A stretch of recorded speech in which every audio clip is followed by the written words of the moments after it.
Nah, jadi prinsip yang pertama, kita harus punya komitmen yang kuat dengan Allah. Kata Allah, kerja ya kerja. Kata Allah, usaha ya usaha, jangan diam. Di usaha itu sepanjang keluar yang disebut usaha dari dalam tubuh kita, kaki melangkah, tangan bergerak gitu kan, kemudian mulut berbicara, bersuara, atau telunjuk menunjuk aja, ada usaha, rezeki turun. Tapi ingat, usaha Anda tidak akan selamanya ada di atas. Mungkin suatu saat akan turun, kan? Mungkin Anda ada di puncak, mungkin suatu saat Anda turun, mungkin kadang ada di puncak, kadang stabil aja. Tapi kalau Anda melihat peluang, cepat kejar selama peluang itu baik. Itulah yang dimaksud kompetisi yang sehat. Ada paten kejar, ada tender, ikut tender dengan cara yang baik, cara yang normal, ikut. Kalaupun bukan rezeki Anda, nggak ada masalah. Saya kasih rahasia besarnya. Sepanjang Anda betul-betul ikhtiar dilakukan karena Allah, maka perhatikan baik-baik. Kadang-kadang Allah seakan menunda apa yang menjadi hak Anda, bukan ingin menunda dan membiarkan Anda tidak mendapatkan sesuatu, tapi ingin memberikan semua nikmat secara sempurna. Karena di atas itu ada nikmat pahala, ada nikmat doa, ada nikmat istighfar, ada nikmat usaha, dan nikmat hasil yang tiada terputus. Lihat sini. Kalau antum sehari berusaha, nggak dapat apa-apa. Memang, mohon maaf, hasilnya belum dapat diraih, belum dilihat tuh. Tapi bukankah pada saat itu doa antum akan bertambah? Bukankah malamnya salatnya nambah? Tahajud? Bukankah di situ kadang-kadang kita istighfar, ya Allah? Teman-teman, bukankah istighfar menggugurkan dosa? Bukankah berdoa menambah harapan, mengakumulasikan sesuatu? Bukankah tahajud menambah pahala lagi? Kadang-kadang yang diinginkan oleh Allah pertama kali bukan dunia dulu. Ketika Allah mencintai seorang hamba, dia akan berikan pahala akhirat dulu. Karena dunia itu sifatnya sementara. Hei fulan, kamu kemana aja? Kemarin kamu jauh dari saya, baru sekarang kamu pikir dekat dengan saya.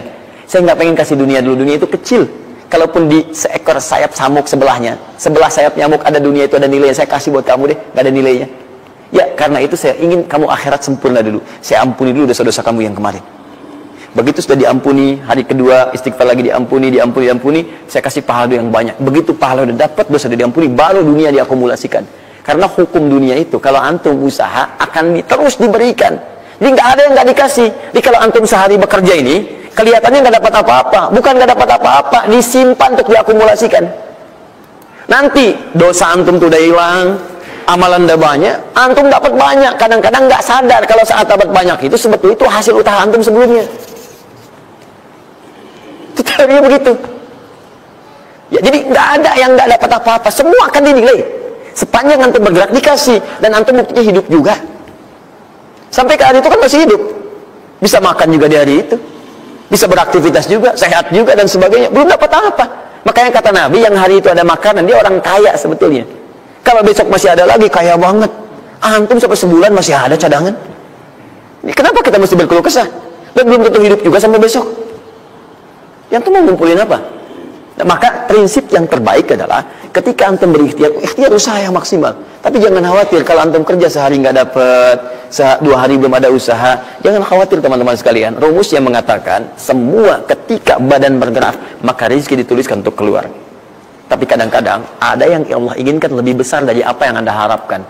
Apa yang Allah harapkan ikutkan ke situ, maka Anda akan mendapatkan akumulasi bagiannya. Itu yang dilakukan oleh Sayyidah Hajar. Begitu beliau kemudian naik ke Marwah nggak dapat, naik ke Safa nggak dapat. Apa pernah tertuliskan dalam riwayat sedikit aja Sayyidah Hajar mengeluh? Tunjukkan kepada saya kitab mana yang pernah menunjukkan riwayat ketika bolak-balik itu kemudian Sayyidah Hajar berkata, ya Allah, saya kan istri Nabi, saya kesini memenuhi perintahmu, ya Allah, ini udah capek, kenapa belum turun juga? Pernah nggak?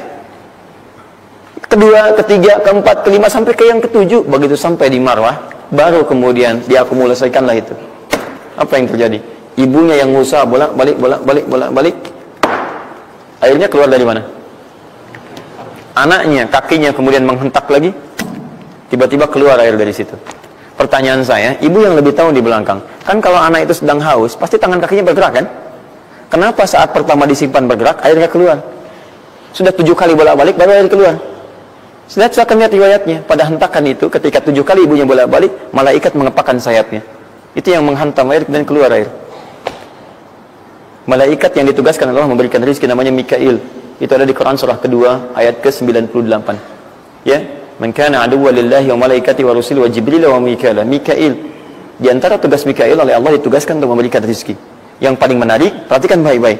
Begitu airnya keluar, ibunya sedang di marwah, sedang berdoa nih.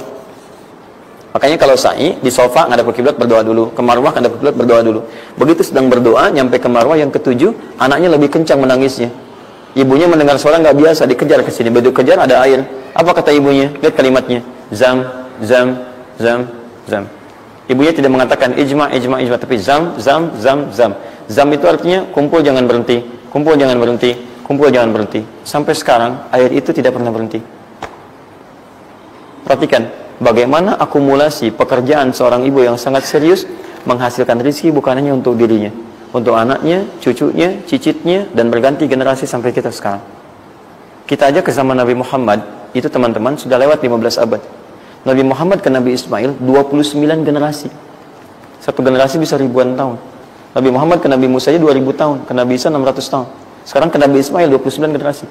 Muhammad bin Abdullah bin Abdul Muttalib bin Hashim bin Abdul Manaf bin Qusay bin Murrah bin Kilab bin Ka'ab bin Ghalib bin Fihir bin Malik bin Nadar bin Kinana bin Khuzaimah bin Mudrika bin Ilyas bin Salam bin Nizar bin Mudar bin Ma'ad bin Addan bin Adi bin Adri, ya, bin Muqawwam bin Nahur bin Tari bin Ya'rub bin Yasub bin Nabit bin Ismail alaihissalam. 29 generasi. Yang bisa mengulang 29 ini saya bebaskan paspornya untuk menghafal Quran di pekan depan. Silakan. Boleh, silakan. Tapi kalau salah satu tambah satu ayat. Jelas? Terakumulasi. Maka boleh jadi kita berusaha bekerja, sehari belum dapat, 2 hari dagang belum dapat, tenang. Begitu antum 3 hari, tiba-tiba dagangan diborong habis. Itu sebetulnya usaha antum yang sebelumnya. Tapi antum dapat bonus ampunan dosa, pahala, macam-macam. Maka jangan mengeluh.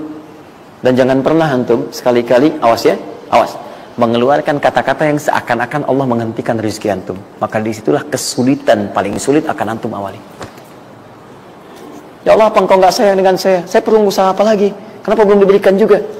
Dan sebagainya. Itu kadang-kadang membuat seseorang kalau sudah kehilangan arah seperti itu sampai meninggalkan agamanya. Itu yang paling fatal. Paham ya?